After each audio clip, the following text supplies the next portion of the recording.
Hi, I'm Chris Hedges, and we are here in Salem, Oregon, interviewing Dr. Sheldon Wolin, who taught politics for many years at Berkeley and later Princeton. He is the author of several seminal works on political philosophy, including Politics and Vision and Democracy Incorporated, and we are going to be asking him today about the state of American democracy, political participation, and what he calls inverted totalitarianism. So let's begin with this concept of inverted totalitarianism, which has antecedents, and in your great work, Politics and Vision, you reach back all the way to the Greeks up through the present age to talk about the evolution of political philosophy. What do you mean by it? Well, I mean by it that in the inverted idea, it's the idea that democracy has been, in effect, turned upside down. It's supposed to be a government by the people and for the people and all the rest of the sort of rhetoric we're used to. But it's become now so patently an organized form of government dominated by groups which are only vaguely, if at all, responsible or even responsive to popular needs and popular demands. So that, but it, at the same time, it retains a kind of patina of democracy because we still have elections. They're still relatively free in any conventional sense. We have a relatively free media, but what's missing from it is a kind of crucial, continuous opposition which has a coherent position and is not just saying no, no, no, but has got an alternative and above all has got an ongoing critique of what's wrong and what needs to be remedied. You juxtapose inverted totalitarianism to classical totalitarianism, fascism, communism, and you say that there are very kind of distinct differences between these two types of totalitarianism. What are those differences? Well, certainly one is in classic totalitarianism, the fundamental principle is the leadership principle and the notion that the masses exist not as a citizenry, but as a means of support which can be rallied and mustered almost at will by the dominant powers. That's the classical one. And the contemporary one is one in which the rule by the people is enshrined as the sort of popular message about what we are, but which is, in fact, is not really true to the facts of political life in this day and age. Well, you talk about how in classical totalitarian regimes, politics trumps economics. But in inverted totalitarianism, it's the reverse.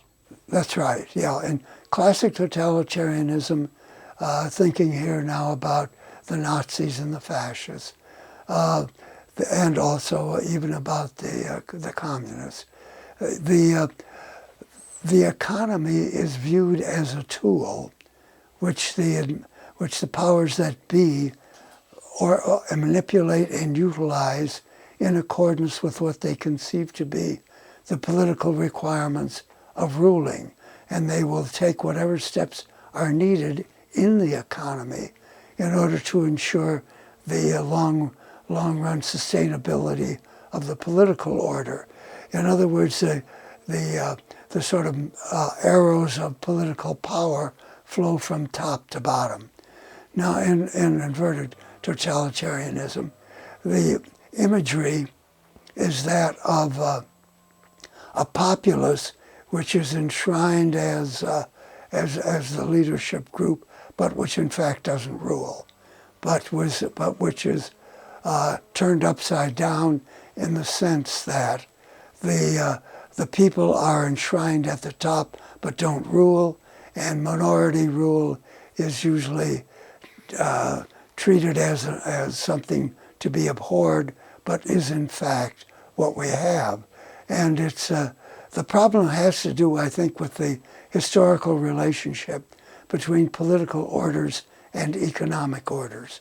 And democracy, I think, from the beginning, never quite managed to make the kind of case for an economic order that would sustain and help to develop democracy, rather than being a kind of constant threat to the egalitarianism and popular rule that democracy stands for. In your book, Politics and Vision, you quote figures like Max Weber, who talk about capitalism as, in fact, being a destructive force to democracy. Well, I think Weber's critique of capitalism is even broader. I think he views it as quintessentially destructive, not only of democracy, but also, of course, of the sort of feudal aristocratic system which had preceded it. Capitalism is destructive because it has to eliminate the kind of custom, mores, political values, even institutions that present any kind of credible threat to the autonomy of the economy. And that's where the battle lies. The capitalism wants an autonomous economy. They want a political order subservient to the needs of the economy.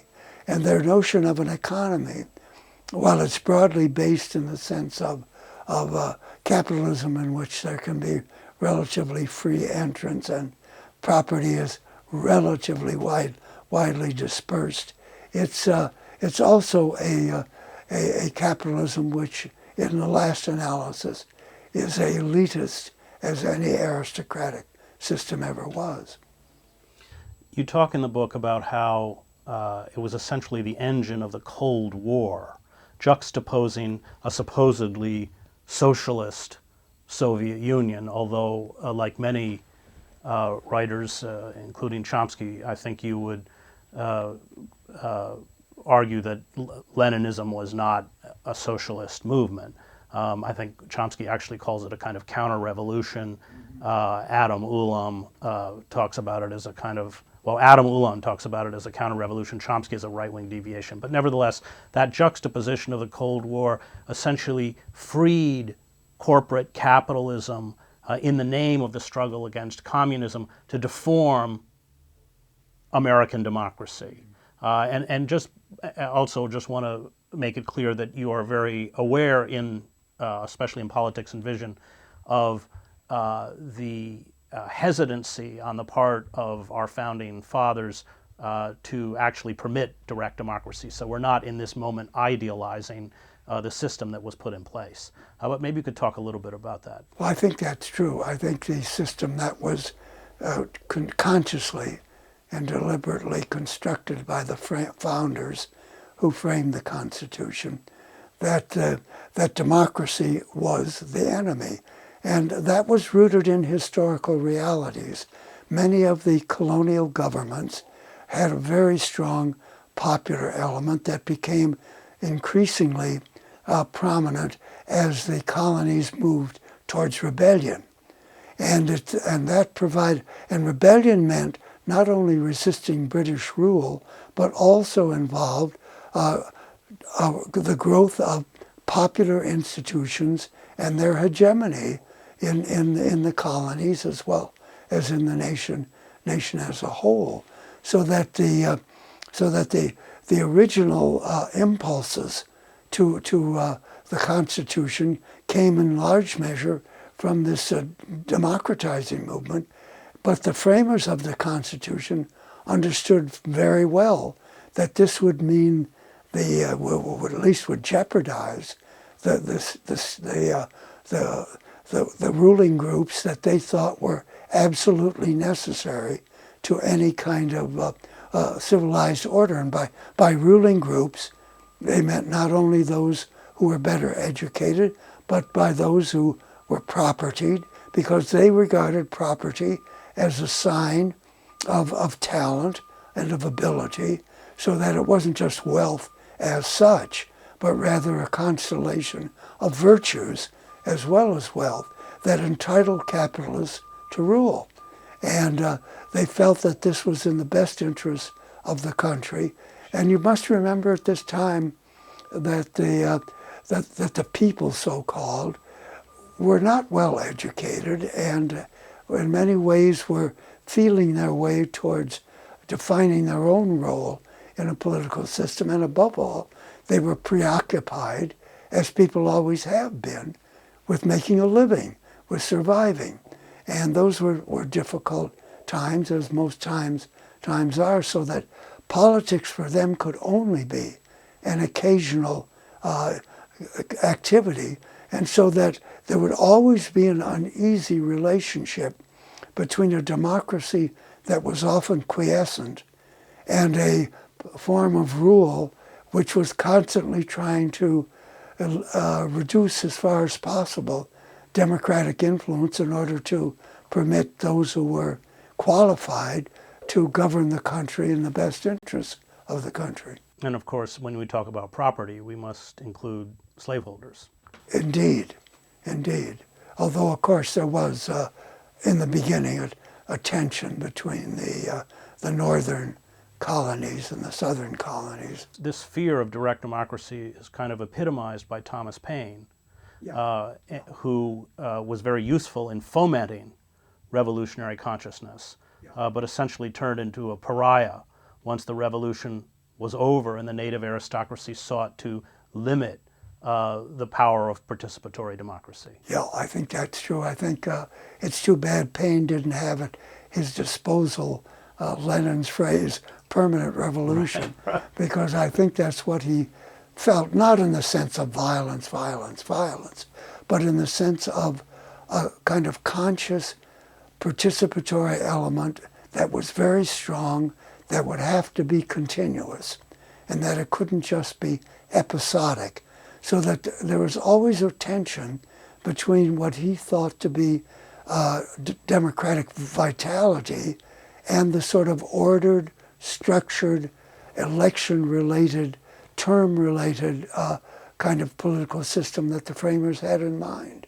So let's look at the Cold War, because in Politics and Vision, as in Democracy Incorporated, you talk about the framing of what Dwight MacDonald will call the psychosis of permanent war, this constant battle against communism, as giving capital the tools by which they could destroy those democratic institutions, traditions, and values that were in place. How did that happen? What was the process? Well, I think it happened because of the way that the Cold War was framed.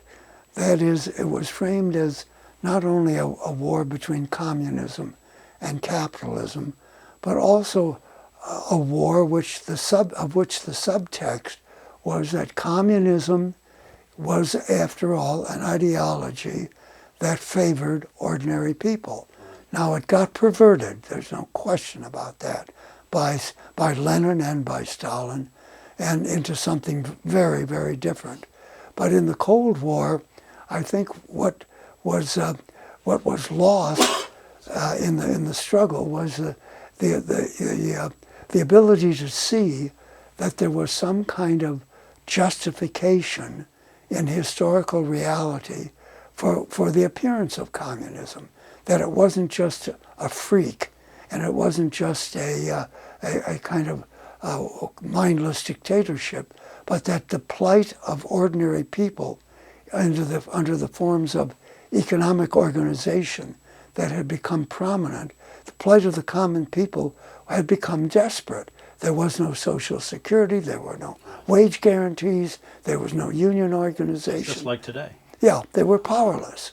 And the ruling groups, the capitalist groups, were very conscious of what they had and what was needed to keep it going. And that's why figures like Alexander Hamilton are so important, because they understood this. They understood it from the beginning, that what capitalism required in the way not only of so-called free enterprise. But remember, Hamilton believed very, very strongly in the kind of camaraderie between capitalism and strong central government. That strong central government was not the enemy of capitalism, but rather its tool, and that what had to be constantly kind of revitalized was that kind of relationship, because it was always being threatened by populist democracy, which wanted to break that link and cause government to be return to some kind of responsive relationship to the people. And the Cold War. So the Cold War arises, and this becomes the kind of moment by which capital, and especially corporate capital, can dismantle the New Deal and free itself from any kind of regulation and constraint to deform and destroy American democracy. Can you talk about that process, what happened during that period? Well, I think the first thing to be said about it is the success with which the governing groups managed to create a Cold War that was really so total in its spread that it was hard to mount a critical opposition or to take a more detached view of our relationship to the Soviet Union and just what kind of problem it created. And it also had the effect, of course, of skewing the way we looked at domestic discontents, domestic inequalities, and so on, because it was always easy to tar them with the brush of communism. So that the communism was just more than a regime. It was also a kind of total depiction of what was the threat to and a complete opposite to our own form of society, our own form of economy and government. And in Politics and Vision, you talk about, because of that ideological clash, therefore, any restriction of capitalism, which was defined in opposition to communism as a kind of democratic good, if you want to use that word, was lifted in the name of the battle against communism, that it became capitalism that was juxtaposed to communism rather than democracy. And therefore, this empowered capital in a very pernicious way to dismantle democratic institutions in the name of the war on communism. Oh, I think there's no question about that. The notion that you first had to, so to speak, unleash the great potential capitalism had for improving everybody's economic lot, and the kind of constraints that had been developed not only by the New Deal, but by progressive movements throughout the 19th century and early 20th century in the United States, where it had been increasingly understood that while American economic institutions were a good thing, so to speak, and needed to be nurtured and developed, they also posed a threat. They posed a threat because they tended to result in concentrations of power, concentrations of economic power that quickly translated themselves into political influence because of the inevitably porous nature of democratic representation in elections and rule. So that the difficulty's been there for a long time, been recognized for a long time, but we go through these periods of sleepwalking where we have to relearn lessons that have been known almost since the birth of the Republic, or at least since the birth of Jeffersonian democracy, that capitalism has its virtues, but it has to be carefully watched, observed, and often controlled. Thank you. Please join us for part 2 later on with our interview with Professor Sheldon Wolin.